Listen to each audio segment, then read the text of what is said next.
राम कृष्ण हरे जय जय राम कृष्ण हरे जय जय राम कृष्ण हरे जय जय राम कृष्ण हरे जय जय राम कृष्ण हरे जय जय राम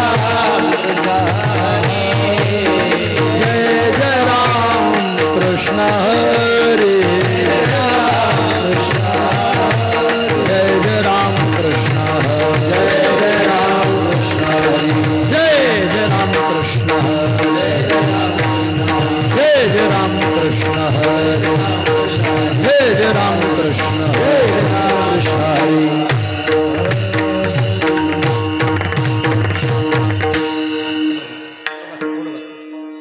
रूप पाहता लोचनी सुख झाले वो साजणी सुख झाले वो साजणी सुख झाले वो साजणी रूप पाहता लोचनी सुख झाले वो साजणी सुख झाले वो साजणी सुख झाले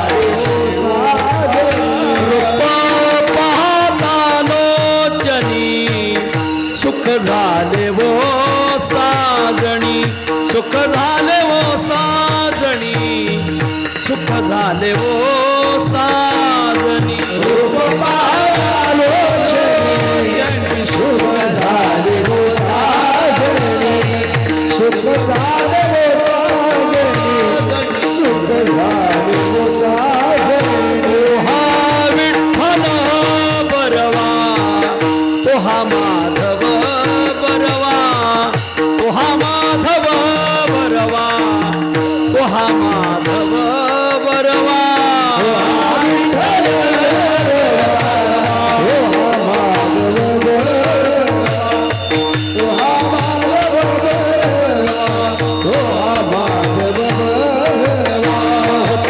सुकृताची जोडी मनोनी विठ्ठली आवडी मनोनी विठ्ठली आवडी मनोनी विठ्ठली आवडी बहुधा सुकृताची जोडी मनोनी विठ्ठली आवडी मनोनी विठ्ठली आवडी मनोनी विठ्ठली आवडी ओहा विठ्ठल बरवा ओहा माधव बरवा ओहा माधव बरवा ओहा माधव बरवा ओहा विठ्ठल बरवा ओहा माधव बरवा ओहा माधव बरवा ओहा माधव बरवा सुखाचे आगर बाप रखुमा देवीवर सर्व सुखाचे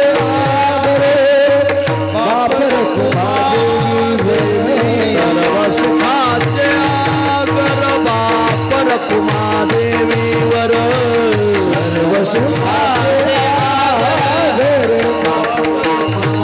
ओहा विठ्ठल बरवा ओहा माधव बरवा ओहा माधव बरवा ओहा माधव बरवा ओहा विठ्ठल बरवा ओहा माधव बरवा ओहा माधव बरवा ओहा माधव बरवा जय जय राम कृष्ण हरी जय जय राम कृष्ण जय जय राम कृष्ण हरी जय जय राम कृष्ण जय जय राम कृष्ण हरी जय जय राम कृष्ण जय जय राम कृष्ण जय जय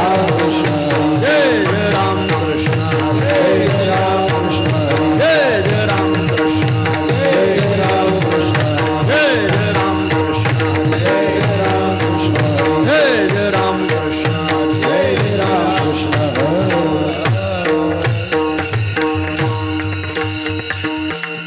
येथील जे एक घडी येथील जे एक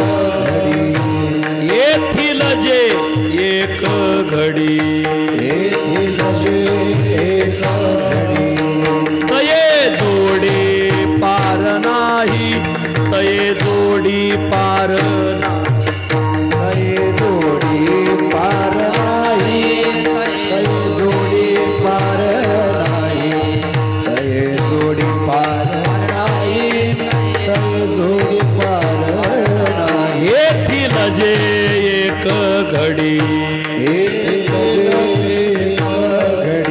येथील जे एक घडी येथील जे एक घडी तये जोडी पार नाही तये जोडी पार नाही तये जोडी पार नाही तये जोडी पार नाही तये जोडी पार नाही तये जोडी पार नाही किती त्याचा सासुरवास त्याचा सासुरवास किती त्याचा सासुरवास किती त्याचा सासुरवास कैचा रस हा तेथे कैचा रस हा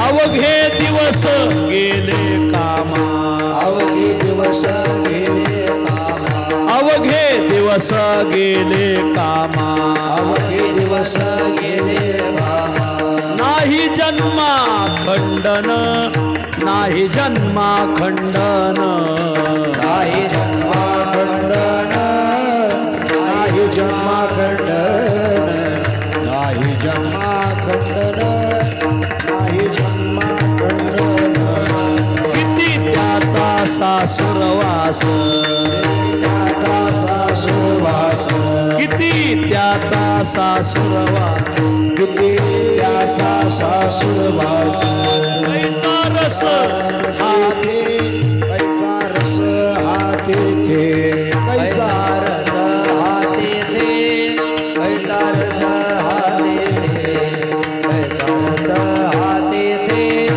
कैसा रस हाती थे तुका म्हणे रतल्या जनी म्हणे रतल्या जनी तुका म्हणे रतल्या जनी तुका म्हणे रतल्या जनी सोडा झनी कान्होबा सोडा झनी कान्होबा सोडा धने कान्होबा सोडा धने कान्होबा सोडा धने कान्होबा सोडा धने कान्होबा तुका म्हणे रतल्या जनी तुका म्हणे रतल्या जनी तुका म्हणे रतल्या जनी तुका म्हणे रतल्या जनी सोडा झनी कान्होबा सोडा झनी कान्होबा सोडा धने कान्होबा सोडा धने कान्होबा सोडा धने कान्होबा सोडा धने कान्होबा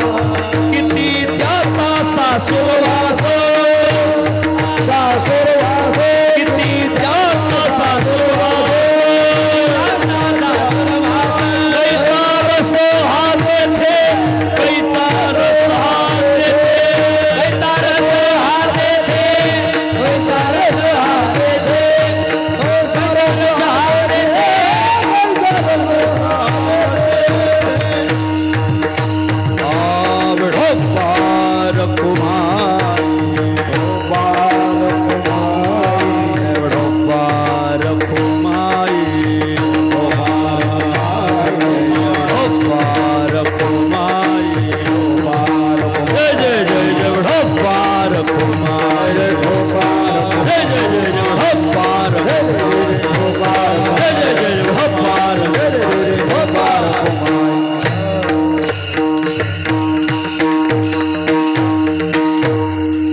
आदरणीय गजानन महाराज मुंडे परभणी त्यांना साथ करतील सुधाकर महाराज पठाडे संभाजीनगर मृदंगाला साथ करतील आदरणीय विकास महाराज बेलुकर स्वामी महाराज गोवर्धने येथील जे एक घडी येथील जे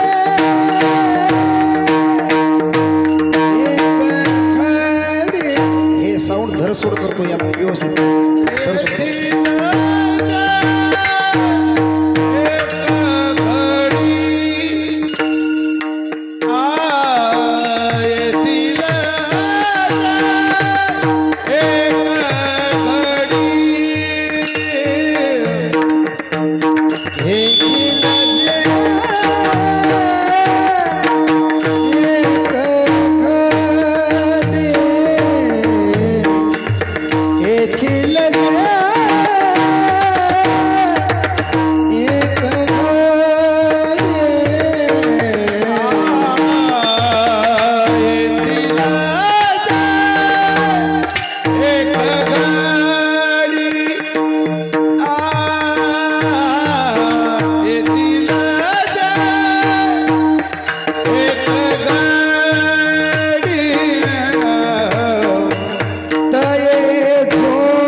येथील जे एक घडी तये जोडी पार नाही, किती त्यांचा सासुरवास किंवा किती त्याचा सासुरवास, कैसा रस हा तेथे, अवघे दिवस गेले कामा, अवघे दिवस गेले कामा, नाही जन्मा खंडन, किती त्याचा सासुरवास, कैचा रस हा तेथे, तुका म्हणे रतल्या जनी, तुका म्हणे रतल्या जनी, सोडा झनी कान्होबा, किती त्याचा सासुरवास, कैचा रस हा तेथे, विठ्ठल विठ्ठल।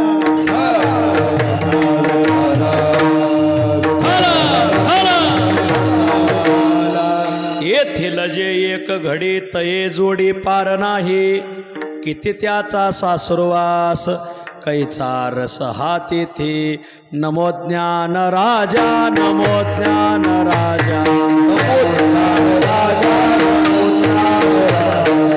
ज्ञान राजा,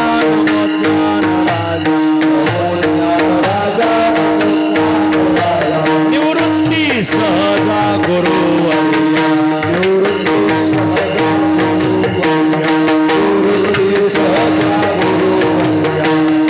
सोपान देवा मुक्ताई परेशान, सोपान देवा मुक्ताई परेशान, आवत्या सर्वेशा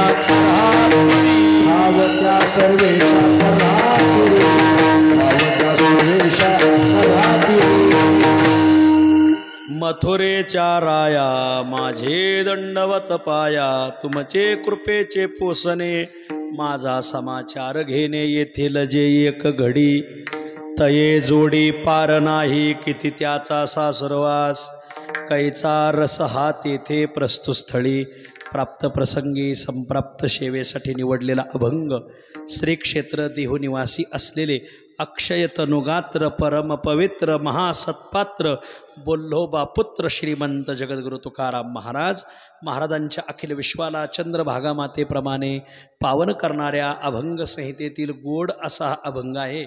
आजच्या अभंगात जगद्गुरु तुकोबाराय ज्या भगवंताशी रत झालेल्या गोपिका आहेत, त्या गोपिकांना सांगतात की तुम्ही आता भगवंताशी रत झालात ना, त्याला सोडू नका, त्याला जर सोडलं आणि दुसरीकडं डोकं दिलं तर काय वाटुळं होईल, ह्या सगळ्या गोष्टीचा विचार आजच्या अभंगात तुकाराम महाराजांनी मांडलाय। विठ्ठल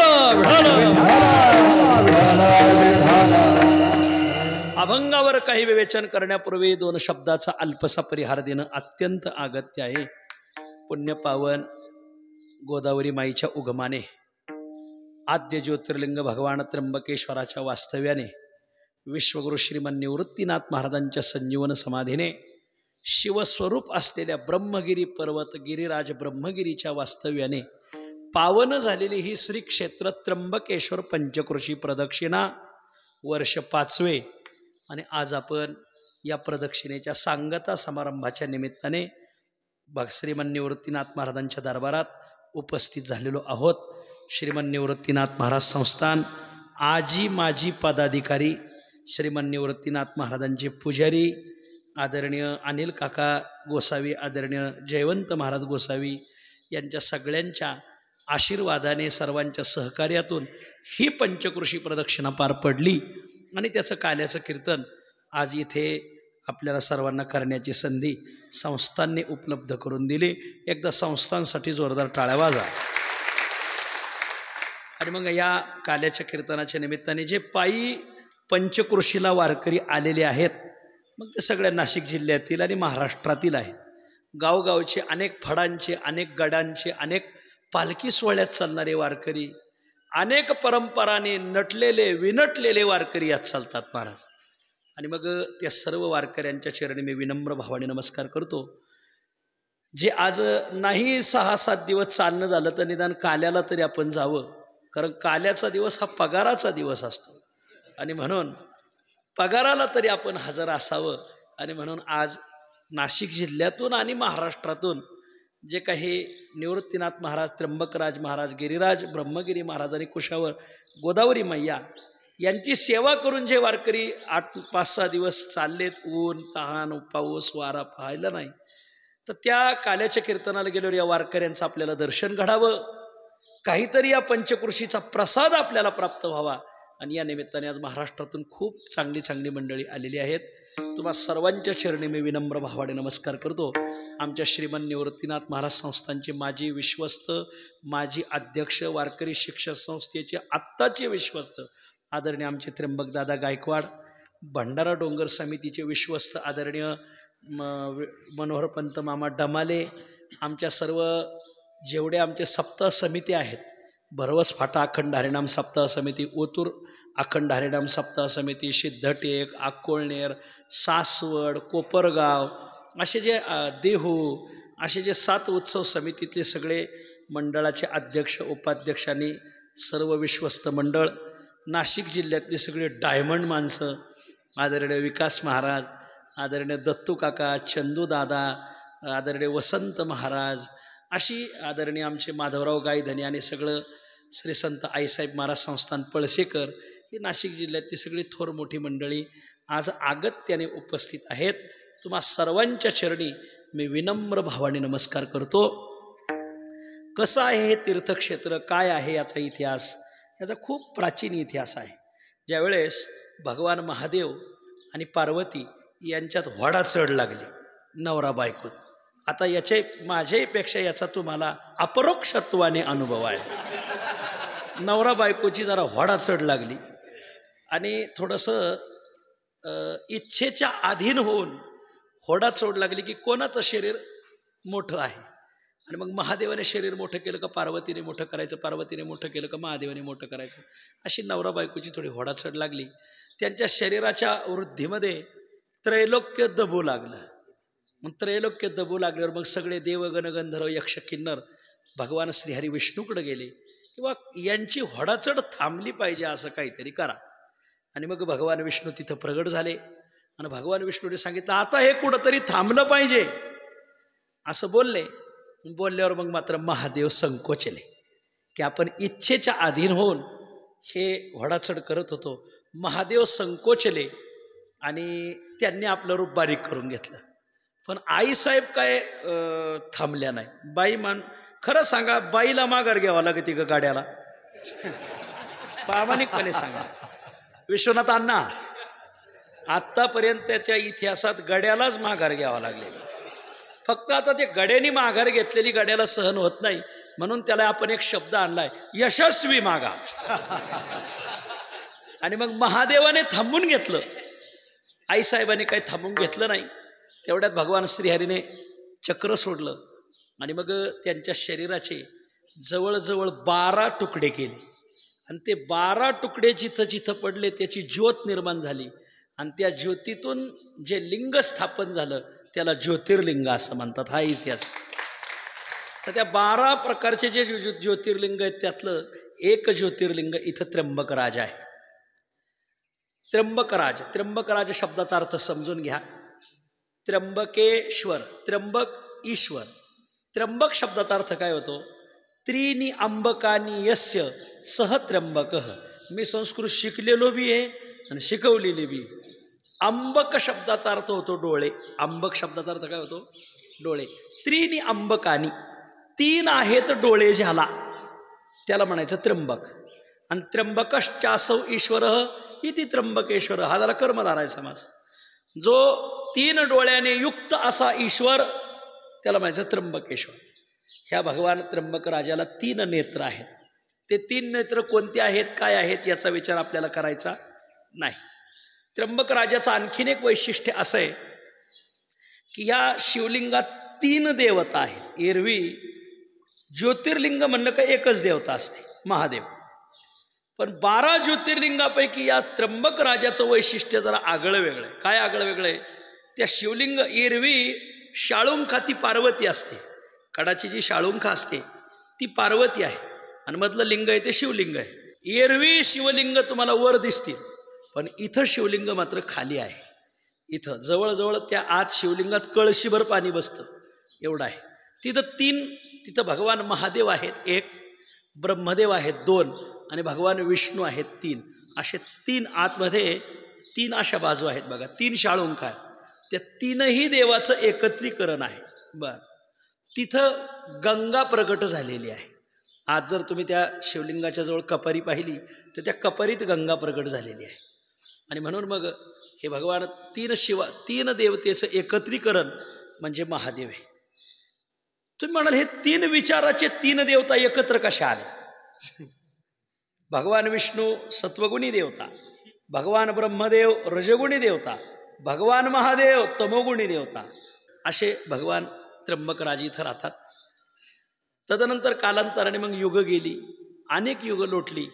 मग इथं न्यायशास्त्राचे कर्ते गौतम ऋषी आले. गौतम ऋषीने इथं न्यायशास्त्र लिहिले. जगात न्यायशास्त्र सांगितलं जातं पण त्याचा उगम इथं झालेला आहे.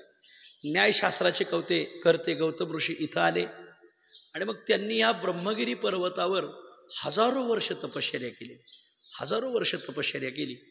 पण झालं काय, या भागामध्ये 100 वर्ष दुष्काळ पडला. एरवी इथं पाऊस कायम असतो, पण 100 वर्षाचा दुष्काळ पडला, पाणीच नाही. सगळा समाज त्राहीमाम झाला. काय करावं काही कळेना, काय करावं काही कळेना. मग त्यांनी वरुण राजाचा यज्ञ केला. वरुणराज प्रगट झाले. बाबा हो, हे ईश्वरी संकेत आहे, ईश्वराच्याच इच्छेने इथं पाऊस व्हायला म्हटले. मग काय करावं लागेल, एक काम करा तुम्ही, की इथं खड्डा घ्या, तिथं वरून पाऊस नाही पण तुम्हाला खालून पाणी देतो म्हणले मी. आणि मग एक खड्डा खोदला, गौतमाने खड्डा खोदला, गौतम ऋषीने तलाव केला, म्हणून त्याला गौतम तलाव म्हणतात. इथं जवळ आहे गौतम तलाव. आणि मग गौतम तलावात खूप पाणी लागलं. बसा गौतम तलावात खूप पाणी लागलं आणि मग इथं त्या पाण्यावर मग शेती होऊ लागली, पाणी खळखळ वाहू लागलं. मग अनेक ऋषी मुनी सगळी मंडळी इथं येऊन राहू लागल्यावर मग आता पाणी झाल्यामुळं मग वस्ती होणारच, वादच नाही याच्यात काय. पुढं चलून प्रसंग असा झाला, ऋषी आले म्हणजे ऋषी पत्न्या आल्या. आणि मग अहिल्या ही गौतमाच्या पत्नी आणि ऋषी मुनींच्या पत्न्या, बाईंचं थोडं भांडण झालं. आणि मग अहिल्याचं त्यांचं भांडण झालं. माझ्या मालकाने पाणी काढलंय म्हणून तुम्ही इथं आले, म्हणून तुम्हाला 2 घास भेटायला लागले. जरा बाया थोड्या बोलल्या, जरा जास्त. अहिल्या जरा जास्त बोलल्यामुळं त्या ऋषी पत्न्यांना ते सहन झालं नाही, त्या मागं आल्या. आणि मग थोडंसं अहिल्या मातेविषयी आणि गौतम ऋषीविषयी थोडासा मनात गैरसमज निर्माण झाला. गैरसमज निर्माण झाल्यानंतर मग त्यांनी ठरवलं इथून निघून जायचं. पण आता त्यांना विचारून आलो म्हणल्यावर त्यांना विचारून गेलं पाहिजे. बरीच माणसं दिंडीत येतात पण जाताना गपचिप पिशवी घेऊन निघून जातात. थोडं विचारलं पाहिजे बा. आणि मग जायचं कसं, हा मोठा प्रश्न पडला. कसं जायचं? मग त्यांनी लीला केली की त्यांनी गणरायाला प्रसन्न करून घेतलं. गणपती बाप्पा प्रगट झाले. काय म्हणणं आहे? काही नाही, आम्हाला इथून बाहेर कसं काढायचं याचा काही उपाय सांगा. गणपती म्हणले नका या भानगडीत पडू, गौतम ऋषी खूप चांगला माणूस आहे. चांगला माणूस भेटला का त्याच्याजवळ राहिलं पाहिजे. मिळालिया संत संग भले समर्पिता अंग. चांगली माणसं भेटली ना, जीवनाचं समर्पण करून त्यांच्या पायाजवळ राहिलं पाहिजे. तुका म्हणे त्याचे पायी पाय पोस हो निया वास करीन तेथे. चांगली माणसं भेटत नाही. तुम्हाला भाग्याने गौतम ऋषी आणि अहिल्या माता भेटलेल्या आहेत तर राहा तुम्ही. नाही म्हणले आम्हाला जायचं. भांड्याला भांडं लागलं. चांगल्यांचाही गैरसमज होतो याच्यातून सिद्ध झालं. आणि मग काय करावं? गणपती म्हणजे ठीक आहे, मी काहीतरी युक्ती करतो, पण त्या युक्तीतून तुम्ही तर जाताल पण गौतमाचं नाव अजूक वाढल. त्यांना वाटत होतं आम्ही निघून गेल्यावर मग गौतम ऋषीला जरा खाली पायची पाळी येईल. काही लोकांना वाटतं आम्ही नाही आल्यावर म्हणजे महाराजाचं बंद पडत नसते, अजूक उजाळा घेत असते ते.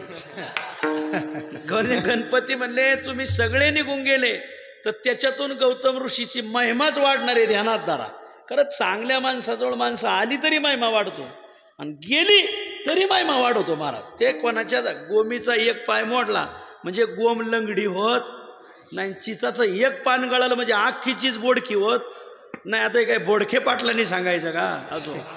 आणि मग झालं तसंच. मग त्यांनी गणरायाने काय केलं, इथं गौतम ऋषी काय करायचे, त्यांनी भाताची शेती केली होती. काय गौतम ऋषी त्याचे 2 प्रकार आहेत. त्यांनी रानच असं लावलं होतं की रोज भात नवीन काढायला यायचा. आज ह्या रानातला, उद्या त्या रानातला, परवा त्या रानातल्या, गौतम तलावाच्या पाण्यात. हे एक मत आहे.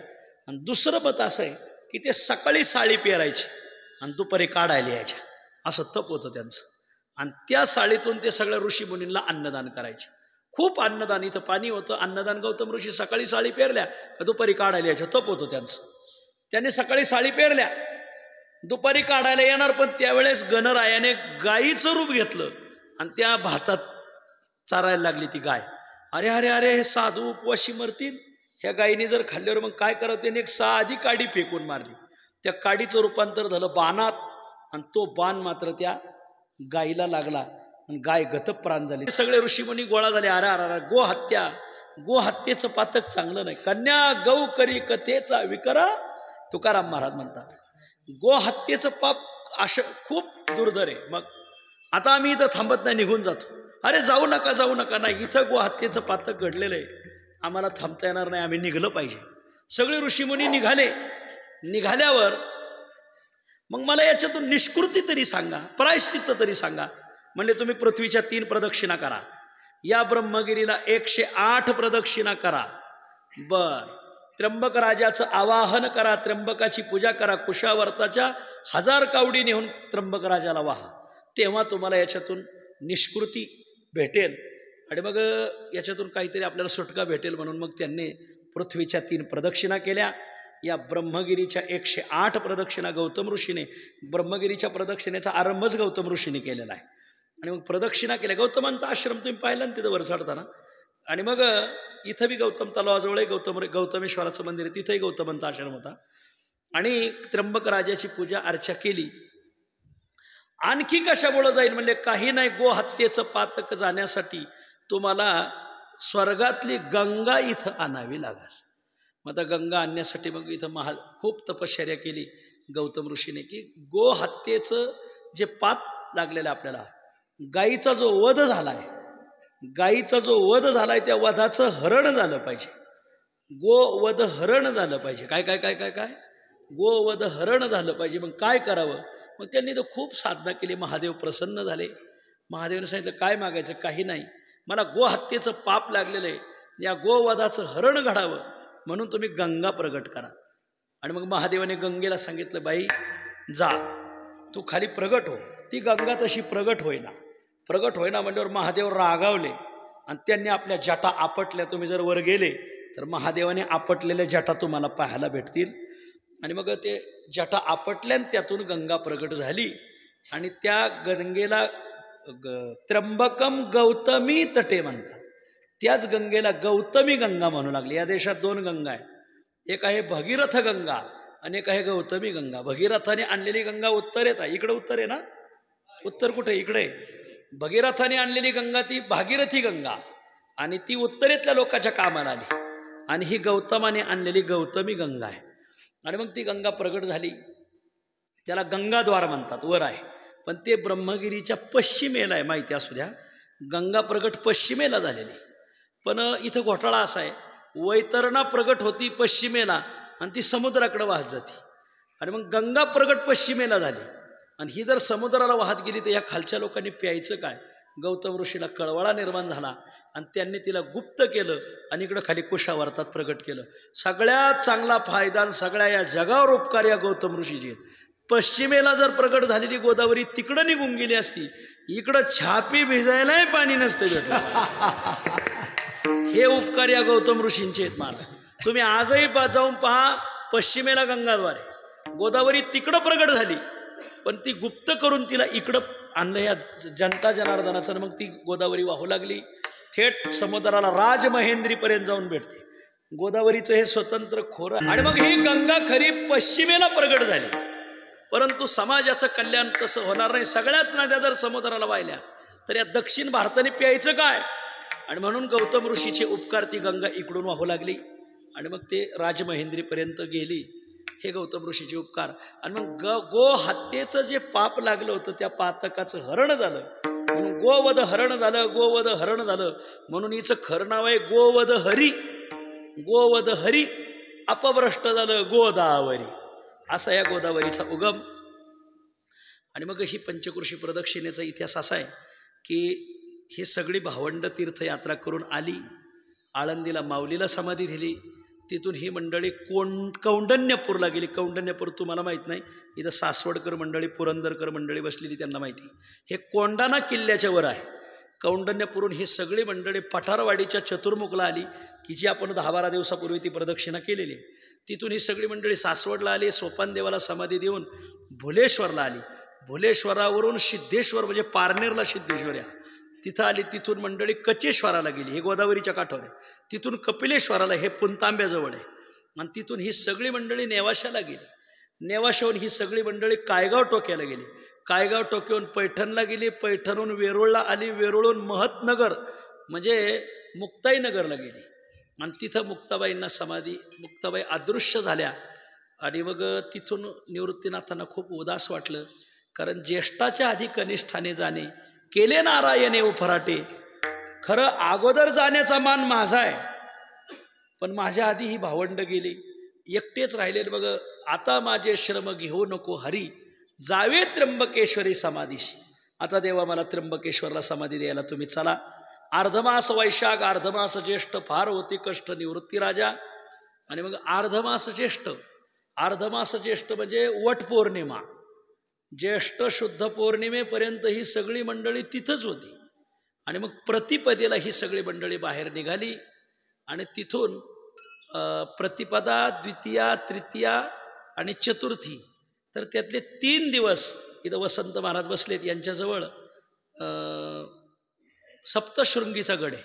आणि त्या सप्तशृंगी आले देव सुरगण, उतरली विमाने नामा म्हणे. सगळी विमानाने मंडळी तिथं आली. विमान हा शब्द 1200च्या शतकातला आहे. विमानाचा शोध हा 1200च्या शतकातला आहे. ही सगळी मंडळी द्वितीया, तृतीया, चतुर्थी हे 3 दिवस सप्तशृंगारा राहिले. मग पंचमीचे दिवशी गेले पंचवटी, उतरले तटी गौतमीचे, पंचवटीला गेले. आणि मग तिथून सुंदर नारायण उरविले फार, केला नमस्कार वैष्णवांनी. तिथं सुंदर नारायणाचं मंदिर आहे. सुंदर नारायणाचं दर्शन घेऊन आता ही सगळं, आता हे बघा, हे एका रेघेत या नाशिक, त्र्यंबक आणि हरिहर हे एका रेघेत आहे सगळं. थोडंसं हरिहर किल्ला असं थोडा पलीकडे आहे, पण जवळजवळ एका रेघेत. आता यांना नाशिकवरून हरिहर किल्ल्याला जायचं होतं. म्हणजे नाशिकहून त्र्यंबकला आले, येऊन मग त्र्यंबक ओलांडून हरिहर किल्ल्याला गेले नाही. तिथे एक प्रमाणे सुरस सर्व तीर्थे आदी पुरातन, केली नारायणे तीर्थयात्रा. मग देवाने ठरवलं आपल्या ह्या भागात चांगली तीर्थ येतं, तर ती तीर्थयात्रा आपल्याला घडली पाहिजे. मग देव तिथून सगळे पहिले कपिलधाराला आले. कपिलधारा त्याला आद्य कुंभ पर्व म्हणतात, ते आहे कावनईला तिथं कपिलधाराला आले. तिथून मग पलीकडून चंद्राची मेट आहे, तिथं चंद्रदेव काही काळ थांबले. आणि तिथून ही सगळी मंडळी सहसमुदायाशी उठावे शारंगधरा, हरिहरेश्वरा जाऊ. आता हरिहर किल्ल्याला आले. तिथून ही सगळी मंडळी चक्रतीर्थी पोहा म्हणते आला थोर, हे चाकोऱ्याचं चक्रतीर्थ आहे म्हणजे तिथं आले. तिथून गणेशगावचं कोटी तीर्थ आहे, कोटी तीर्थाला आले. तिथून महिरावणी मार्गे परत इथं येऊन मग निवृत्तीनाथांना इथं द्वादशी समाधी दिलेली, निवृत्तीशी झाले उदासी अवघेजन. मग ही जी तीर्थयात्रा आहे, सुरस सर्व तीर्थे आदी पुरातन केली नारायण तीर्थयात्रा, ह्या भावंडाने त्या काळात केली. त्याच्यानंतर आमच्या या देहूकर फडाचे श्रीरंगबुवा देहूकर होते, त्यांनी ही प्रदक्षिणा केली. श्रीरंगबुवा देहूकरांच्या नंतर देहूकर वास्कर आणि देहूकर दोघांचे अनुग्रहित असलेले आत्माराम बाबा नाशिककर हे मूळचे सिन्नर तालुक्यातले होते. पण त्यांनी दाखवलं नाही मी कुठला आहे काय, त्यांनी आडनाव सुद्धा बदलून घेतलं होतं. सगळं जवळ कोणाला येऊनच दिलं नाही त्यांनी, खूप फकीर महात्मा. मग त्यांनी काही वर्षी ही प्रदक्षिणा केली. आणि ते ज्या साली वारले त्या साली त्यांची माझी गाठ पडली. आणि मग ते मला म्हटले की माझा मठ, माझी दिंडी, पंढरपूरचा मठ, इथला मठ आणि ही दिंडी माझी इच्छा आहे तुम्हाला द्यायचं. आता म्हणलं तुम्ही हे न खात्यात देवाला निवड दाखवला. मी तर भगवान भाऊ कापशे बसले, त्यांना विचारलं, ते माझ्या मागं लागले, ते तुमच्या नावचं करायचं, तुमच्या नावचं हे तुम्ही घ्या. 4 वेळा त्यांनी माझी गाठ घेतली. वा म्हटलं हे काय मला नको आहे. सांभाळता म्हणलं माझेच नाकी नळ आलेत, म्हणलं तुम्ही कोणालाही द्या. मग बाबांनी ट्रस्ट केलं त्याचं. मग ते मला म्हणले तुम्ही हे माझं घेतलं नाही, पण एक गोष्ट घ्या. म्हणले काय? ही जी मी प्रदक्षिणा करत होतो एवढं व्रत तरी तुम्ही माझं चालवा. म्हणलं हा, हे आमच्या कामाचं आहे. आणि मग ते ज्या साली वारले त्या साली ही प्रदक्षिणा सुरू झाली. आज त्यांनाही जाऊन 5वी पुण्यतिथी, त्यांची आता येईल 6वी पुण्यतिथी, आणि आपलंही हे 5वं वर्ष आहे. मग तेव्हापासून गेली 5 वर्षापासून आम्ही प्रदक्षिणा करतो. ही सगळी मंडळी आम्हाला सहकार्य करतात. मग पांडुरंग पाटील असतील, भवराप्पा असतील, दादा असतील, ही सगळी मंडळी आम्हाला खूप सहकार्य करतात. इथं धर्मशाळेचं काही असं तर आम्ही आपलं तांबे महाराजाला फोन करतो. मग तांबे महाराज सांगितलं इथं उतरा तिथं उतरा, असं म्हणजे सगळ्या काही गोष्टी सगळे सहकार्य करतात. आम्हाला भजनाची आवड आहे म्हणून ही सगळी मंडळी सहकार्य करतात आणि म्हणून मग हा उत्सव पार पडतो. भजन करणारे, वाजवणारे, गायन करणारे सगळ्यांना खूप खूप धन्यवाद. आज नेमकंच आमचं डांगे पंचमंडळ आलं आहे की ज्ञानोबरायच्या सोहळ्यात ज्याची मानाची दिंडी, ज्यांना माऊली पुढं जागर आहेत, माऊली पुढं कीर्तन आहेत आणि भोसरीकर माऊलीची दिंडी, ही सगळी मंडळी येतात. असा हा त्र्यंबकेश्वरचा इतिहास. आणि मग ही सगळी मंडळी इथं राहू लागली आणि मग ह्या चारही भावंडाला तर निवृत्तीनाथांना इथं दिलेलं आहे आणि मग निवृत्तीनाथांची इथं समाधी. माझी विनंती आहे, आम्ही जो आनंद घेतो ना, 1 वर्ष का व्हायना तुम्ही हा आनंद घ्या. खूप आनंद, खूप निसर्ग आहे महाराज. नाशिकची दवा आणि या पंचकृषीची हवा बरोबरीची. नाशिकला दवाखान्यात राहून ज्याला आरोग्य भेटणार नाही त्याने आमच्याबरोबर प्रदक्षिणेली आहे बघा. गडी अशी चिंग चिंगाट पळाली पाहिजे मला. इतकी शुद्ध हवा. कारण इगतपुरी तालुका, त्र्यंबक तालुका, नाशिक तालुका सगळा डोंगरमय तालुका आहे मा. अशी वनराईन अशी आणि सोय करणारी बी माणसं इतकी सोय करतात की काय माप नाही माझं. म्हणजे अशी ही दिव्य प्रदक्षिणा. या प्रदक्षिणेच्या निमित्ताने आपण सगळी मंडळी आलात, तुम्हाला सर्वांना धन्यवाद. आपल्याला थोडासाच वेळ आपल्याला राहिला आहे आपला, थोड्या वेळात आपल्याला आवरायचं. येथील जे एक घडी तये जोडी पार नाही, किती त्याचा सासुरवास कैचा रस हा तेथे विठ्ठल.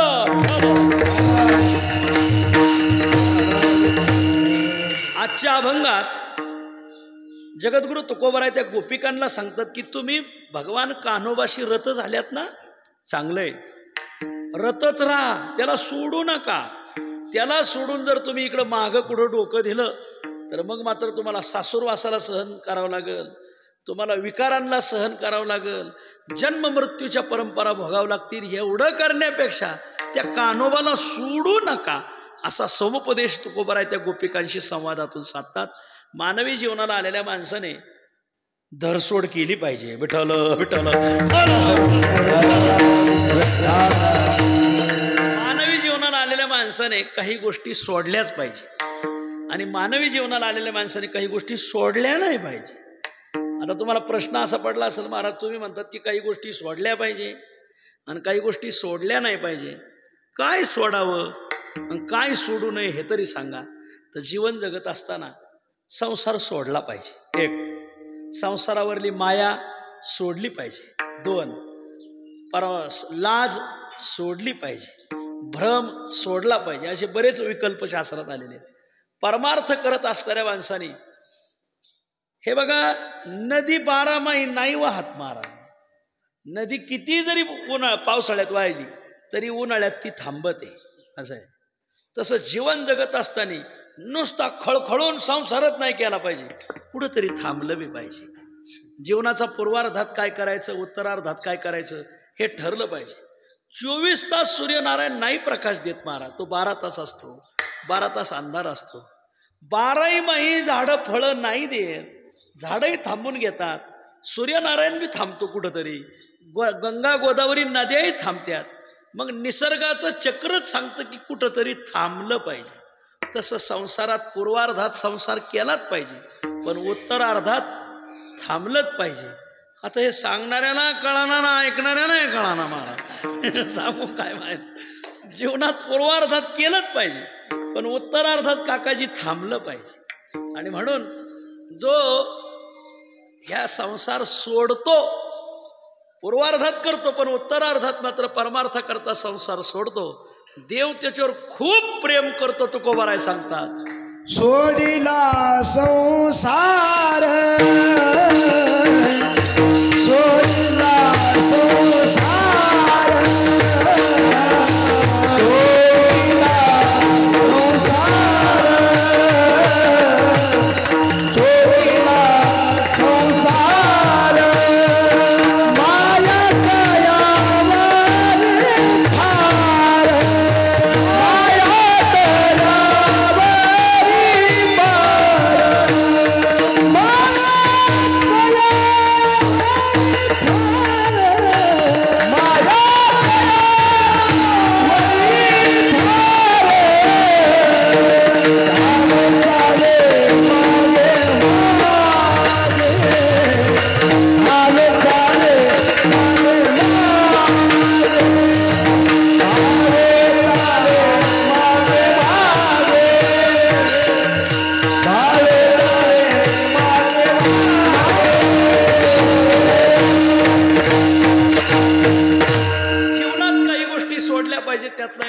सोडायचा संसार. संसार आपण काही घेऊन आलेलो नाहीत आणि घेऊन जाणार आहे नाही. हा, घेऊन आले असते ना मग तुम्ही अजिबात सोडायचा नाही, पण आपण काय घेऊन आलेलो नाही म्हणून त्याला काही नेता येत नाही, म्हणून तो पूर्वार्धात केला पाहिजे, जीवनाच्या पूर्वार्धात केला पाहिजे. पण उत्तरार्धात मात्र थांबून घेतलं पाहिजे.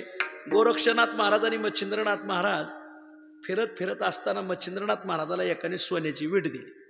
वीट दिल्यावर मग माया ते खूपच आनंद झाला त्यांना. तर वाटलं आता आणि जोरातच काम झालं आता. आणि मग गोरक्षनाथन ते चालले होते. तर मच्छिंद्रनाथाने वेळोवेळ म्हणायचं, गोरख यहाँ कोई डर तो नहीं है, यहाँ कोई डर तो नहीं है. गोरक्षनाथ महाराज म्हणले आपण फकीर माणसं घाबरायचं कशाला, यहाँ तो कोई डर नाही आहे, यहाँ तो कोई डर नाही आहे. म्हणजे गुरुजी असं का बोलत आहे, म्हणजे काय कारण काय. मग एका ठिकाणी बसले. गुरुजी काहीतरी पाणी पिण्यासाठी गेले मच्छिंद्रनाथ महाराज. मग गोरक्षनाथ म्हणले, गुरुजी म्हणते की इथं काय भ्यावतं नाही ना, इथं तर काही भ्याव नाही ना, इथं तर काही भ्याव नाही ना. भ्यावाचं कारण काय. पिशवी उचकली तर त्यात होती सोन्याची वीट. म्हणजे कीर्तनाचं पाकिट असल्यामुळं जरा महाराज गारभाळले बरं. मग ते गोरक्षनाथ होते, त्यांनी जी वीट घेतली फेकून दिली. ती वीट ज्या गावात टाकली त्या गावाचं नाव पडलं सोनई. सोन्याची वीट त्या गावात पडली म्हणून गावाचं नाव सोनई. मग निघाले पुढं, निघाले. गोरख यहाँ तो कोई डर नहीं है ना. गोरक्षनाथ माझे डर तो पीछे रह गया. परत पुढे गेले का, गोरख यहाँ तो कोई डर नहीं है ना. गोरक्षनाथ महाराज म्हणजे डर तो पीछे रह गया, डर तो पीछे रह गया. आणि मग वर गेले. गोरक्षनाथ गड आहे नगर आणि वराहोरी तालुक्याच्या सीमेवर येतो, गोरक्षगड म्हणतात त्याला. आणि मग तिथंच होळी पाहिली उघडून, तर त्यात वीट नाही. त्याला अरे यातली सोन्याची वीट काय केली. त्याला याच्याचमुळं तुम्ही गरबाडले होते. आता दोघांनी हार झाले. आता सोडलंय, बरं झालं. सोडीला संसार माया. काही गोष्टी सोडल्या पाहिजे जीवनात. पूर्वार्धात करा, उत्तरार्धात थांबलं पाहिजे. नुसता संसार सोडला नाही पाहिजे. मग त्याच्यावरली माया सोडली पाहिजे, त्याच्यावरलं प्रेम सोडलं पाहिजे. लोक आता दिंडीला येतात, संसार सोडून येतात, पण दिंडी थांबल्यावर कोणी नाट समाधी बाळक्रीडा पाहत नाही. फोन लावते, मशिनी धार दिली का, देणार आहे तुला पडणे काय. संसार सोडतात पण संसारावरलं प्रेम सोडत नाही. हा लय घोटाळा आहे महाराज. ते प्रेम मनात राहतं. म्हणून तुकाराम महाराजाचा आग्रह आहे, नुसता संसार सोडू नका, त्याच्यावर जे माया तुम्ही केलेली ती माया सुद्धा सोडा. संकल्पावी माया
सोडतात पण संसारावरलं प्रेम सोडित नाही महाराज.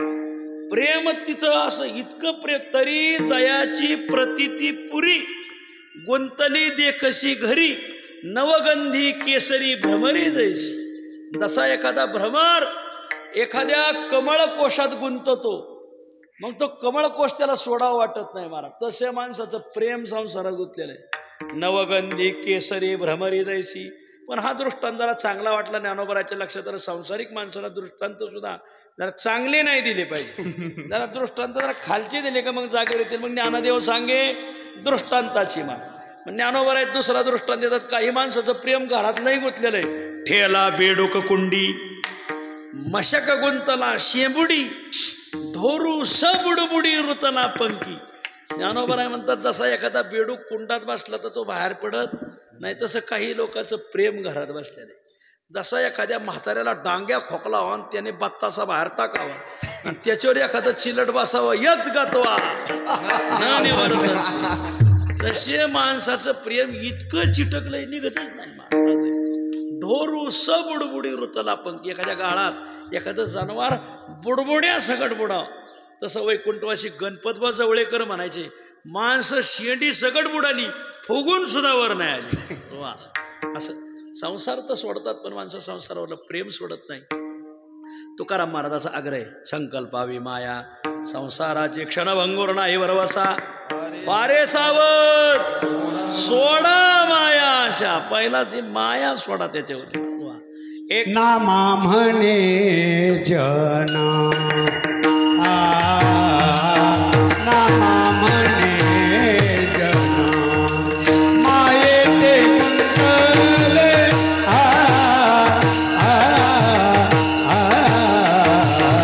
नामा म्हणे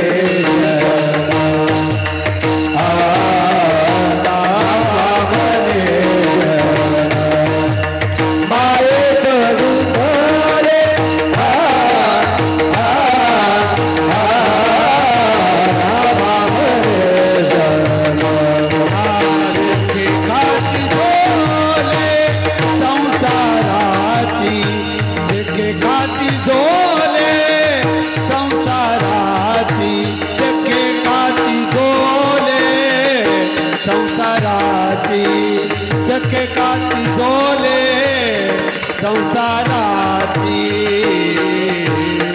नामा म्हणे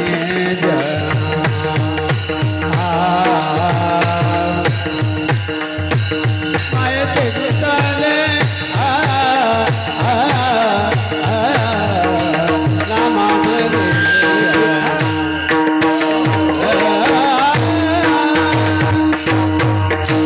नामा म्हणे गुंतले. यालाच माया म्हणायचं पण सुधार करवा. त्याला द्रौपदच आठवत नाही. अरे शिवरात्री प्रकारात आलेलं प्रमाणे पण मलाही आठवण आता काय ते शिवरात्र प्रकारात नामा म्हणे जन मायेत गुंतले शेकी खाती झोले संसाराचे धर्मशास्त्र जाणते. हा हा संसार सोडा. तुकाराम महाराज म्हणतात काही गोष्टी सोडल्या पाहिजे. संसार सोडला पाहिजे त्याच्यावरली माया सोडली पाहिजे. 2-3 लाज सोडली पाहिजे.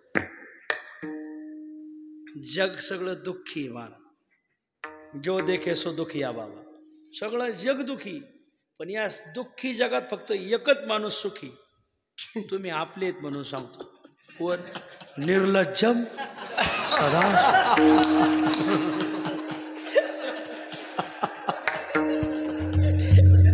धर्मशास्त्र सांगतं धनधान्य प्रयोगेषु विद्या संग्रहणेषु च आहार विहारादौ त्यक्त लज्ज सुखी भवेत.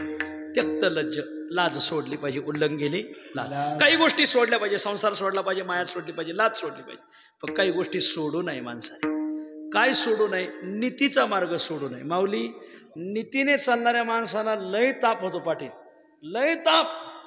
महाराज आज येड्यांना ताप नाही शाण्यांना अण्णा लय ताप आहे महाराज. येड्या कामाला अजिबात ताप नाही. पण तुम्ही गावात का सप्ताह ठोला ती पावशर हळद उरली होती त्याचं काय झालं ती तुला लावायला महाराज. चांगल्या कामाला लय ताप होतो महाराज.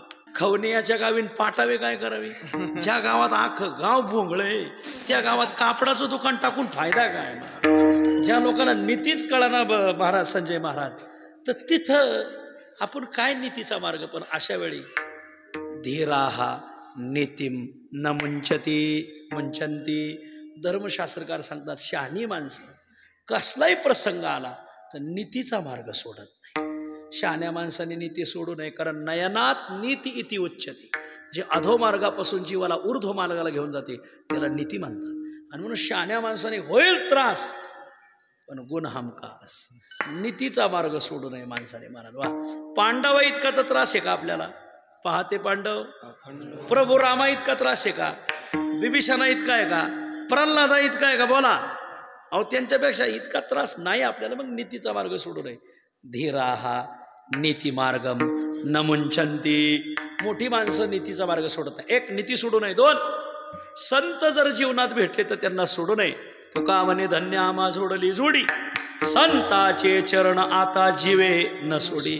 मी सकाळी कुशावर्तवर स्नानाला गेलो ना, गंगेला एकच प्रार्थना केली, मला जोपर्यंत चालता येते तोपर्यंत निवृत्तीनाथाची सेवा माझ्याकडून घडू द्या. ही सेवा लय महत्वाची महाराज. नुसतं या जिल्ह्यात कीर्तन करणं हे महत्वाचं नाही, निवृत्तीनाथाची सेवा करणं महत्वाचं आहे. ही सेवा घडणार नाही, तारखा कुठेही भेटतात महाराज. जोपर्यंत चालता येते तोपर्यंत माणसाने चाललं पाहिजे. मी सकाळी कुशावर तर हात जोडतानाच म्हणलं, गंगामाया एकच विनंती, ही जी पंचकृषी प्रदक्षिणा आहे एवढी सेवा माझ्या हातून काही सुटू नये. संताचे चरण आता जीवे न सोडी, नीती सोडू नये, संतांची सेवा सोडू नये. आणि 3 भाग्याने कान्होबाशी रत झालोत ना आपण, भगवंताशी रत झालो तर ती रती सोडू नका. तुकाराम महाराज सांगतात, तुका म्हणे रतल्या जनी जनी सोडा जनी कान्होबा. हे गोपिकांनो, तुम्ही भगवान कृष्णाशी रत झाल्यात ना, मी तया गोवळा रतलीये. मग हात जोडून विनंती, त्याच्याशी तुमची रती झाली ना, आता त्याला सोडू नका. सोडा जनी कान्होबा. जनी शब्दाचा अर्थ आहे असं करशील पण करू नको असं येते. कान्होबाला सोडताल सोडू नका. तुका म्हणे रतल्या जनी सोडा जनी कान्होबा. त्या कान्होबाला तुम्ही भाग्याने भाग्ये लादली. निळोबरायची अशी गोड गवळणी, निळोबराय त्या गवळणीमध्ये ते गोपिकांचा त्यांचा संवाद सांगतात. एक गोपिका म्हणते, कुठून दुर्बुद्धी सुचली नाही याची संगती केली, पण माझ्या संसाराची फटफचिती झाली. आणि मग हे ऐकल्यावर बाकीच्या ज्या गोपिका होत्या त्या म्हणतात, अगं भाग्ये लादलीशी धरुणी राहायची आजी तुझी या भाग्याशी नाही पार. झाला परिचय देखील शारंगधर, जया लागे योगी शिनता ती अपार. ओ तोची तुझे हृदयचा परात पर हो. अगं तुझं भाग्य आहे, तू भगवान कृष्णाशी रत झाली, शहाणी असशील तर त्याला सोडू नको. तुका म्हणे रतल्या जनी सोडा जनी कान्होबा. भगवंताशी रत व्हा. मग तिथं एक क्षणभर जरी रत झाल्या तरी तुम्हाला अपार सुख भेटल. येथील जे एक घडी तये जोडी पार नाही. एक क्षणभरी याच्या सुखाचा सोहळा पहा एक वेळा घेऊन या. येथील जे एक घडी, एक घडीभर जरी तुम्ही रत झाल्या तरी त्या तये जोडी, जोडी म्हणजे लाभ, एवढा लाभ प्राप्त होईल की त्या लाभाला पारावार नाही. म्हणून त्याला सोडू नका. त्यातली एक गोपिका म्हणली, पण मी जर सोडलं तर काय होईल? सोडल्यावर तुझा संबंध संसाराशी येणार आणि मग उबगले संसारा मज कोणी माहेराशी न्यावो. आणि मग संसाराचा सासुरवास तुला भोगावं लागल. किती त्याचा सासुरवास. आता तो संसाराचा सासुरवास किती इथं सांगायचं काय? बहुत काय स्वशिला होता सासुरवास, बहुतांचा बहुत दिवस, बहुया कामे पुरविला सोस, आता वदास आपुल्या त्याने. म्हणून सासुरवासा भीतो जीव ओढे तुझं पाशी. देवाला सोडून इकडं का कुठं डोकं लागलं, सासुरवास सुरू झालाच. म्हणून किती त्याचा सासुरवास, त्या सासुरवाला सर मापच नाही. आणि जो भगवान कृष्णाशी तुम्ही रत झाल्या तिथं जो रस आहे तो रस संसारात नाही. कैचा रस हा तेथे. हा रस म्हणजे हा रस आनंदाचा. घोष करा हरिनामाचा, कोण हा भाग्याचा भाग पावे येथील. आणि म्हणून कैसा रस हा तेथे. आम्ही जर संसारात रतलो तर विठ्ठल विठ्ठल.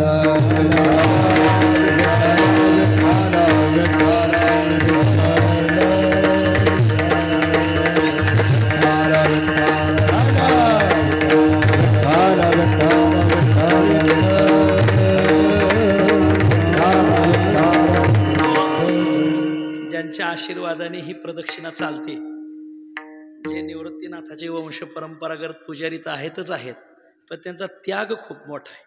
खरं हे संस्थान त्यांच्या घरातलं मालकीचं होतं, परंतु रामदास बाबा मनसुख या सगळ्या मंडळीने आग्रह केला की याचा विकास झाला पाहिजे. आणि ज्यांनी उदार मनाने हक्क सोडला आणि समाजासाठी हे संस्थान मालकी हक्कात असून मोकळं केलं. आजही सोपानदेव संस्थान गोसावी घराण्यांकडेच, तसं हेही त्यांच्याकडेच होतं. रामदासबांचा आग्रह होता की बा यांच्या पूर्वजांना की तुम्ही आपण समाजाला एकत्र करू. आणि उदार मनाने जसं निळोबरायाने सोडलं तसं यांनी सुद्धा उदार मनाने हे सोडलं, समाजाला दिलं.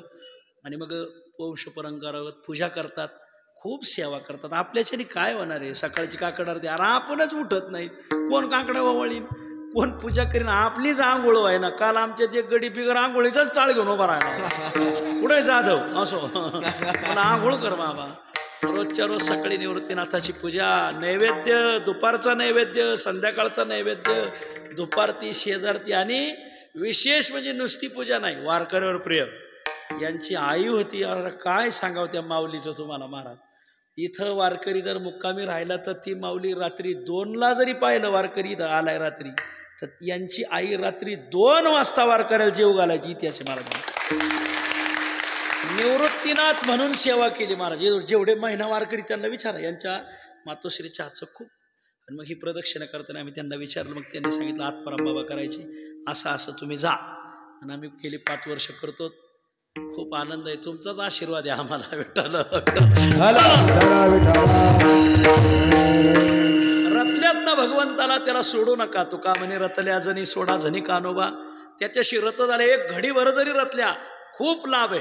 येथील जे एक घडी तये जोडी पार नाही, त्याची रती सोडून संसाराशी जर रतल्या, किती त्याचा सासुरवास. आहा हा हा. आणि मग खूप सासुरवास. काहीचा रस हा तेथे. भगवंताशी रत झाल्यावर जो रस आहे तो रस इथं नाहीये. आणि म्हणून संसारात किती दिवस गेले तर तिथं कामविकाराची टोळधाड, तिथं जन्मांतराची आपल्याला श्रेणी भोगाव्या लागतात. आणि म्हणून अवघे दिवस गेले कामविकारामध्ये सगळे दिवस कामाला निघून जातात. आता मज वाटत असे भय दिवसेंदिवस चालत जा, येथे मी येऊनी केले का नाही तुझे पाय आठवले. संसारात किती दिवस गेले तरी एक सार्थकी लागत नाही. भगवंताशी रत झाल्यावर जो जो दिवस उगवला तो ज्ञानदेवे सफळ केला.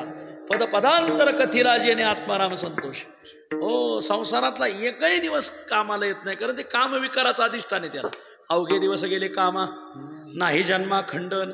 जन्म मृत्यूचं कधी खंडन झालं नाही. पण आता मात्र काय भाग्य उदयाला आलं, भगवान कृष्णाशी गाठ पडली, त्याच्याशी रत झाले. म्हणून तुकाराम महाराज त्या गोपिकांना संदेश देतात की माया हो, काही करा पण हे सोडू नका. तुका म्हणे रतल्या जणी सोडा जणी कानोबा, किती त्याचा सासुरवास, कायचा रस हा तेथे. आपली सेवा संपली. काल्याचं कीर्तन लय थोडक्यात असते. आमच्या नगर भागात किसन बसुडके म्हणून आमच्या वामन भाऊचे शिष्य होते. तेव्हाचे काल्याचं कीर्तन लय सोपं. असा कृष्ण जन्माला आला का असा काय आवडायला न्यायचा म्हणजे. जुने म्हातारे होते आमच्या भागात. म्हातारा नाही इरचाळ कीर्तनाला तुम्ही ऐकले नाही त्यांची कीर्तनं. तर आपण चिंतन सेवा संपाची करा. इथं परत काहीतरी कार्यक्रम आहे. वेळेचं भान, बऱ्याच लोकांना पावसा पाण्याचं लवकर जायचंय. मधलीचा डांगे पंचमंडळ म्हणा.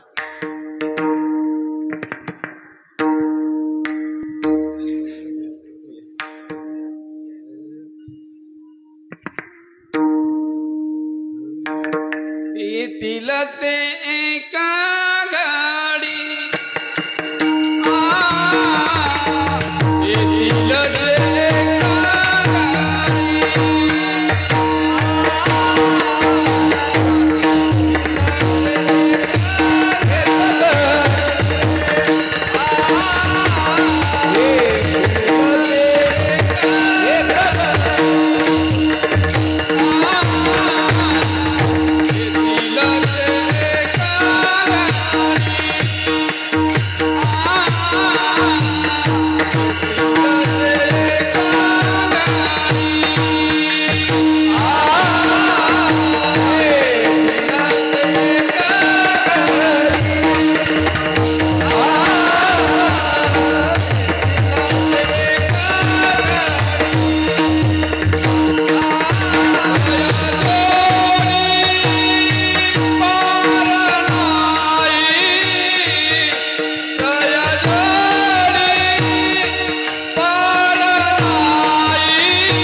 केशवा विनंती माझी केशवा विनंती माझी वाणी तुझे माझी वाणी तुझे ऐसे देई प्रेम काही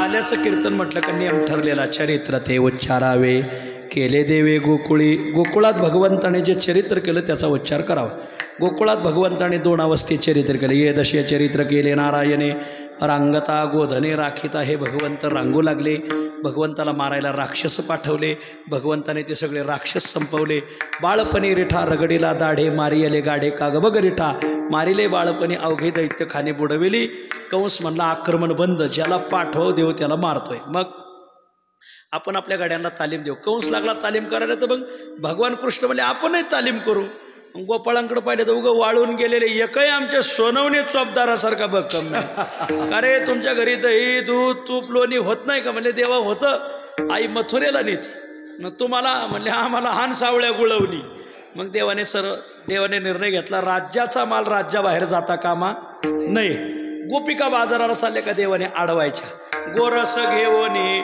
साते निघाल्या गवळणी तवती कृष्णाची करणी काय करीते थे झाला पान सरा मिठी घातली पदरा आधी दान माझे सारा मग चाला पंथे सर जाऊ दे रे सर जाऊ दे रे गोपिका बाजाराला चालले का देवाने अडवायच्या मग गोपिका घरी साठा करायला लागल्या देव घरी जाऊन साठा फोडायचे मिळवणे गोपाळ घरामध्ये शिरे कान्हा धरू जाता सापडे नाही यादवांचा राणा देवाने चौर्य कर्माला प्रारंभ केला गोपिका गाराने सांगायला आल्या वारी ओ दसवंती आपुला तू बाळ विकटू हा खेळ खेळत असे गाराने सांगाया आल्या गोकुळीच्या श्रिया मग गोपिका गाराने सांगायच्या परवाला आमच्या घरा दारी निजला होता म्हातारा घेऊन ताकाचा हो डेरा फोडीला सैरा तयावरी गोपिका म्हणली काय सांगावं यशोदे म्हाताऱ्याला झाला होता डांग्या खोकला आणि अख्ख्या घरात खोकायचं सगळ्या घराचे कानठाळ्या बसल्या मग सगळ्या घराने ठरवलं तुम्ही बाहेर झोपा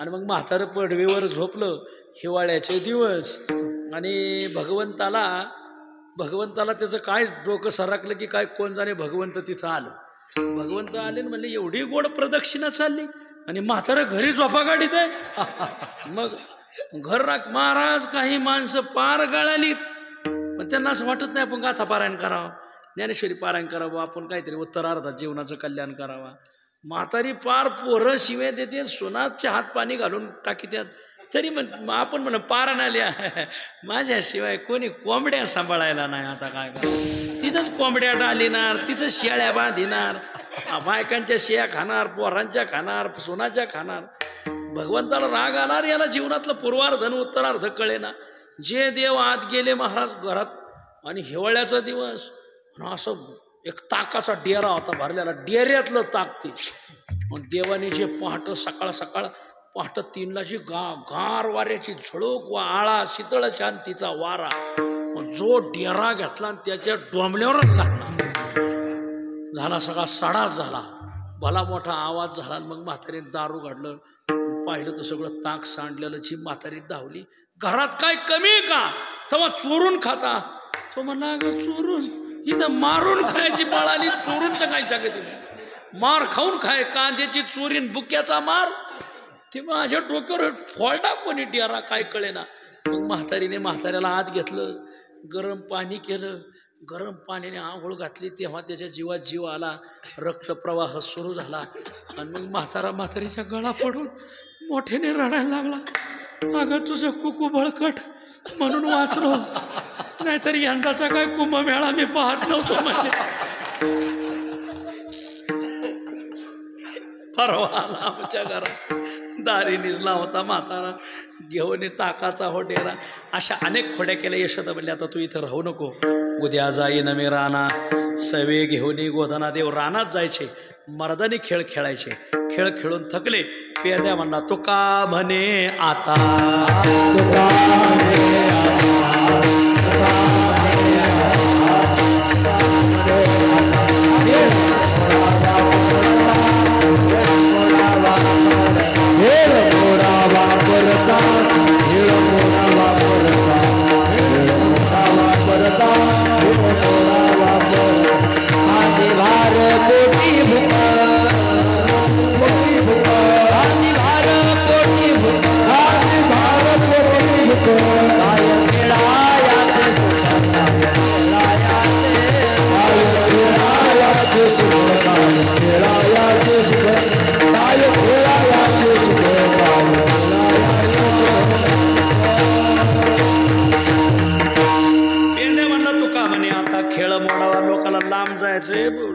कोणाला गडचिरोलीला, कोणाला उस्मानाबादला, कोणाला कुठं आपलं रोहडक्यात आवरून घ्या. आणि मग सर्वाच्या शिदोऱ्या एकत्र केल्या. देव मध्यभागी उभा राहिले. सगळ्या गोपाळांना प्रसाद वाटतात. स्वर्गातून देव पाहतात. भागवतकार वर्णन करतात. बिभ्रदवेनं जठरपटयो शृंगवेत्रे च कक्षे वामे पाणव मसृण कवलं तत्फलान्यंगुलिषु तिष्ठन्मध्ये स्वपरिसुहृदो हासयन् नर्मभिस्वयि स्वर्गे लोके मिषति बुभुजे यज्ञभुग्बाल केली. गोपाल कृष्ण भगवान की ज्ञानेश्वर माऊली, ज्ञानेश्वर माऊली,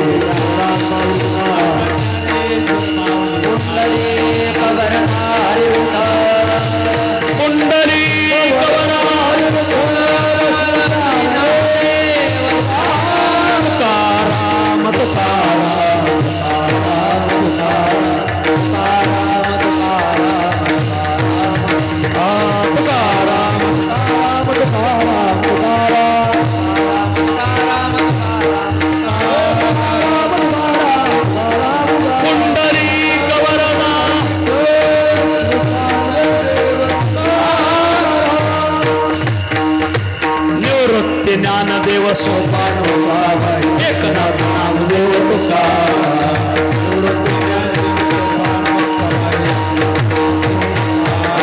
निवृत्ती ज्ञानदेव सोपान एकनाथ नामदेव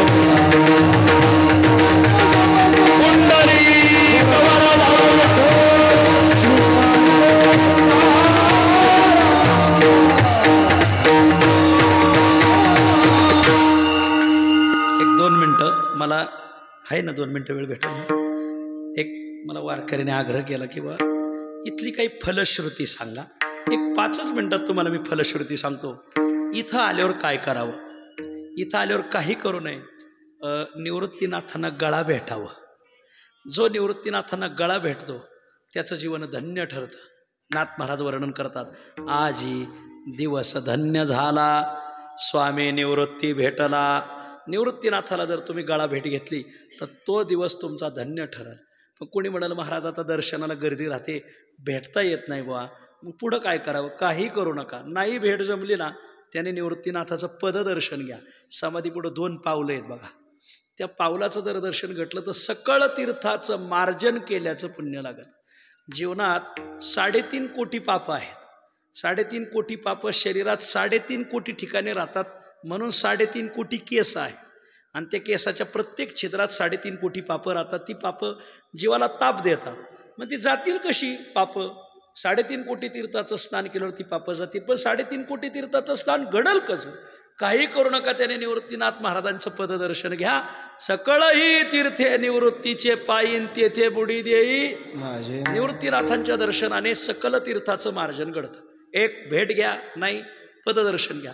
महाराज पददर्शनाला गर्दी राहते, काही करू नका. तिथं संत आनाजी बुवांची जी समाधी ना, तिथून नुसते निवृत्तीनाथ पहा. पाहिले तरी फळे, नुसतं दृष्टीने पहा. फळ काय? दृष्टी पाहता निवृत्तीनाथ, काळ भय नाही तेथ. त्याच्या जीवनातलं काळाचं भय निघून जाणार. ज्याने निवृत्तीनाथ महाराज पाहिले ना, त्याच्यावर कधीही काळाचा घाला येणार नाही. पहिलं सांगितलं भेटा, पददर्शन घ्या, दृष्टीदर्शन. महाराज दृष्टीदर्शनाला कधी कधी गर्दी राहते, दृष्टीदर्शन होत नाही. मग 4थं सांगा. इथलं 4थं साधन सांगितलंय, गंगाद्वारला जाऊन स्नान करा. वर गंगाद्वारे तिथं स्नान केल्यावर फळ काय? त्याला पुनर्जन्म भेटत नाही. मग गंगाद्वारी स्नान करता हरे पयपान व्यथा. संत वाङ्मयात स्पष्ट दिलंय. ज्याने गंगाद्वारला स्नान केलंय ना, त्याला परत आईच्या उदरात या, दूध पान करा, परत मारा. हरे पयपान व्यथा. त्याला परत आईच्या उदरात येऊन दूध प्राशन करून जन्म मरण उत्पाद्यंते विलीयंते याची गरज राहिली नाही. गंगाद्वार. महाराज आता गुडघे दुखायला लागले, बनके दुखायला लागले, एवढ्या लांब कसं जायचं? मग 4थं साधन सांगितलं होतं गंगाद्वार, ते जुळलं नाही. मग 5वं सांगतात की गंगाद्वारला नाही, पण कुशावर्तावर स्नान करा. कुशावर्ताकरिता स्नान, त्याचे वैकुंठी किंवा कैलासी राहणे. त्यात पाडवेले थोडासा. कुशावर्तावर स्नान केलं तर त्याला वैकुंठाची वाट मोकळी होते किंवा कैलासाची वाट मोकळी होते. हे 5वं साधन सांगितलं. इथं कुशावर्ताचं स्नानाला खूप मोठं महत्त्व आहे. काही लोक इथं नळाखालीच आंघोळ्या करतात महाराज. अरे इथं झाल्यावर जर कुशावर्तावर करायचं नाही, मग करायचं कुठं? इथं कुशावर्तावर स्नान केलं पाहिजे. म्हणले महाराज कुशावर्तावर स्नान आम्हाला होणार नाही. मग 6वं सांगा. मग 6वं सांगतात, नुसतं गंगा गंगा म्हणा, वाचे म्हणता गंगा गंगा, सकळ दोष जाती भंगा किंवा सकळ पापे जाती भंगा. नुसतं गंगा गंगा म्हणा हे 6वं साधन सांगितलं. म्हणजे महाराज मुखाला गंगेचं नाव येत नाही, गंगूबाईचं येतंय. बरं ठीक आहे. मग 7वं सांगा. मग 7वं सांगतात की ब्रह्मगिरीची एक प्रदक्षिणा करा.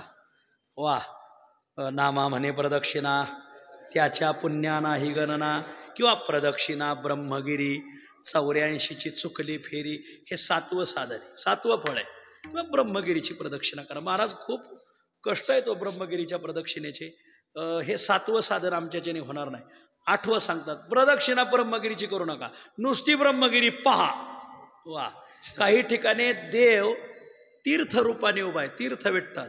काही ठिकाणी देव क्षेत्र रूपाने उभा आहे, क्षेत्र विठ्ठल. इथं ब्रह्मगिरी रूपाने उभं आहे, म्हणूनच त्याला ब्रह्मगिरी म्हणतात. महादेव आहेत ते साक्ष. भगवंताला ब्रह्मदेवाने शाप दिलेला आहे. ब्रह्मदेवाने शाप दिला होता की तुम्ही डोंगर होम पाडा. मग ते महादेव पर्वत झाले. ह्या पर्वताचं पहिलं नाव शिवगिरी. नंतर ब्रह्मदेवाला खूप वाईट वाटलं, आपण महादेवाला त्रास द्यायला नको. आता काय होतंय, काही लोकांना नंतर जाग येते की आपण चांगल्या माणसाला ताप द्यायला नको आता महाराज. म्हणजे ब्रह्मदेवाच्या लक्षात आलं आपण महादेवाची खोड काढायला नको होती. मग ब्रह्मदेवाने इथं येऊन तपश्चर्या केली. महादेव प्रसन्न झाले. काय म्हणणं आहे, काही नाही, मी तुम्हाला शाप दिला, तुम्ही डोंगर होम पडले, पण तुमच्या मनात माझ्याविषयी किंतु निर्माण झाला असेल तो क्षमा करा. महादेव म्हणले आम्ही तिथंच सोडून दिलं. मोठी माणसं ध्यानात धरीत नाही मला, सोडून देत नसतील. कारण का असे फोटोवर भेटत येतं ध्यानात कोणाचं धारता मला. मग सोडून दिलं. तुम्ही माझ्याविषयी मनातला किंतु काढून टाकलाय, याचं फळ द्योतक काय? म्हणजे याचं एकच द्योतक, ह्या पर्वताचं नाव शिवगिरी ना, तर आजपासून या पर्वताला मी तुमचं नाव देतो ब्रह्मगिरी. म्हणून याचं नाव ब्रह्मगिरी नाही, याचं पहिलं पुराणात शिवगिरी नाव आहे. ब्रह्मगिरी नुसता पहा, इथं ब्रह्मगिरी रूपाने उभं आहे. ज्याला मग कुशावर्ताचं स्नान घडत नाही, त्र्यंबक राजाचं दर्शन घडत नाही, निवृत्तीनाथाचं दर्शन घडत नाही, गर्दीमुळं काय अनेक व्याधीमुळं, नुसती दृष्टी पडता ब्रह्मगिरी त्याशी नाही यमपुरी. वा, ब्रह्मगिरी पहा. म्हणजे महाराज आता डोळ्याचं एका डोळ्याला झालंय मोतीबिंदू, एका डोळ्याला झालाय काचबिंदू, दिसायचंच बंद झालंय. म्हणजे काल मेहुणी आली होती तर बायको म्हणूनच जेवायला बसलो तिच्या संग, हा घोटाळा झाला. म्हणजे बरं, दिसायचं कमी झालंय. बरं ठीक आहे, दिसायचं कमी झालंय. म्हणजे एक काम करा, त्र्यंबक राजाला एकदा तरी या, इथं आलं पाहिजे. यस्य जन्म सहस्रानाम पुण्यम भवती संचितम तस्यैव त्र्यंबके गंतुम बुद्धिर्भवती नान्यथा. 1000 जन्माचं पुण्य लागतं, तेव्हा त्याला त्र्यंबकला येण्याला भेटत. महाराज यस्य जन्म सहस्रानाम पुण्यम भवती संचितम, 1000 जन्माची पुण्य लागते. तस्यैव त्र्यंबके गंतुम बुद्धिर्भवती नान्यथा. अन्यथा नाही, त्र्यंबकला याला पुण्याच लागते. महाराज वा, त्र्यंबकला या महाराज.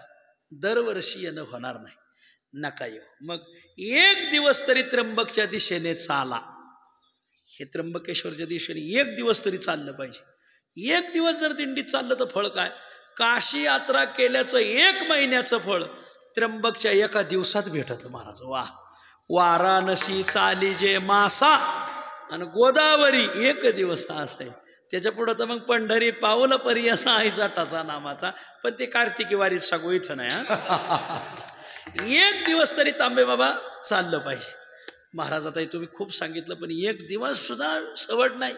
काय सांगायचंय, ते पाऊस असा लाडकी बहीण योजनेसारखा आघाव यायला लागलाय. म्हणजे आघाव हापता यायला लागलाय.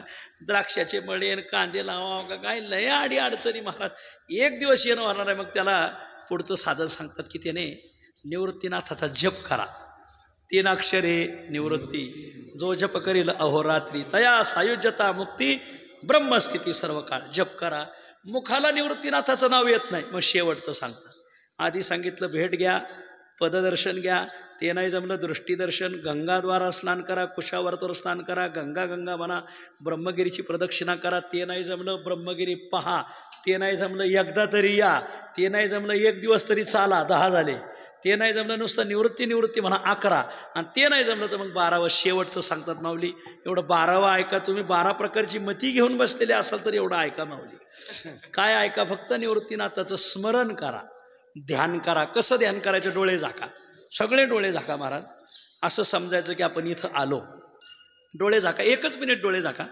मग आपण कुशावर्तावर स्नान केलं, कुशावर्तावर कावड भरली, त्र्यंबक राजाला घातली. बरं, तिथून तशीच प्रदक्षिणा धरली, आणि मग निघालो आपण तिकडं पुढं अंजनेरी एका भागात गेलो, तिथून मग गौतम ऋषीपाशी आलो, तिथून जव्हार रोडला आलो, तिथून कुशावर्तन आलो, परत स्नान केलं कुशावर्तन. ध्यानात करायला काय हरकत आहे, ध्यान करायचं. परत कावड भरली, इथं आलो निवृत्तीनाथापाशी आलो. इथं आदरणीय अनिल काका किंवा जयवंत काका होते. मग दोघाला सांगितलं आम्हाला पूजा करायची. मग आपण कपडे काढून बसलो. बसल्यावर समाधीवरली सगळी फुलं बाजूला करायची अशी ध्यानाने. रोज एवढी पूजा करायची, याला मानस पूजा म्हणतात, मानसिक निवृत्तीनाथांचं दर्शन. मग सगळी समाधीवरले फुलं बाजूला काढले. मग गरम पाणी ओतलं समाधीवर, बरं तांब्यावर सगळी समाधी स्वच्छ केली. वाटीभर दूध घातलं, वाटीभर दही, वाटीभर मध, वाटीभर आंब्याचा रस, वाटीभर चोरलेली केळी, वाटीभर पिठी साखर, असं सर्व घातलं. उजव्या हाताने चोळायचं, हातात अंगठी असलीत काढून घ्यायची, संपूर्ण समाधी चोळली. बरं ते सर्व तीर्थ एका वाटीत काढून घेतलं प्रसाद म्हणून. बरं परत गरम पाणी घातलं, स्वच्छ समाधी झाली. वा, आता नव्या टॉवेलने समाधी पुसून घेतली. बरं मग झाली पुसून, हो. मग अत्तर चोळलं. बरं मग चंदन उघडला, चंदनाने 52 चंदन म्हणतात त्याला, ओम काढला, समाधीवर ओम काढला, सर्व समाधीला गंध लावला. बरं एक नववस्त्र निवृत्तीनाथांना घातलं. सुंदर असा तुळशीचा हार घातला, मानसिक पूजा घातला. बरं आणि मग चला पुढं फळं ठेवा नैवेद्य म्हणून. 1 किलो सफरचंद, 1 किलो डाळिंब, 1 किलो द्राक्ष, जिल्हाच द्राक्षाचा आहे, 1 किलो पेरू ठेवा, 1 किलो मोसंबी ठेवा, थोडेसे काजू, मनुके, बदाम, भाजलेले शेंगदाणे, गावरान गाईचं दूध, हा नैवेद्य दाखवा, पाणी फिरवा. बरं थोडे समाधीचे पाय दाबा, निवृत्तीनाथाच दाबले, मस्तक ठेवलं. बरं आणि अशी मागणी करा की महाराज दररोज असं स्मरण तुमचं आम्हाला घडो, असं ध्यान घडवून तुमची मानसिक पूजा आम्हाला रोज घडो, अशी मागणी करा. दर्शन घ्या, आता डोळे उघडा. वा, असं रोज स्मरण केलं पाहिजे. नाथ महाराजांनी लिहिलंय, स्मरता निवृत्ती पावलो विश्रांती, संसाराची शांती झाली माझ्या. निवृत्तीनाथाचं स्मरण करा, हे 12वं आहे. कोणी म्हणाल महाराज डोळे झाकले होते पण डोळ्यापुढं सासूरवाडी यायला लागली, मग काय करावं? 13वं सांगा. आता 13वं सांगतात की अंजनेरीचा डोंगर चढा, हां आणि टाका पलीकडे उडी. महाराज आम्ही मरू ना, आता तुमचा तेवढाच अधिकार राहिलाय. विठ्ठल जय जय, विठ्ठल जय जय, विठ्ठल जय जय, विठ्ठल जय जय.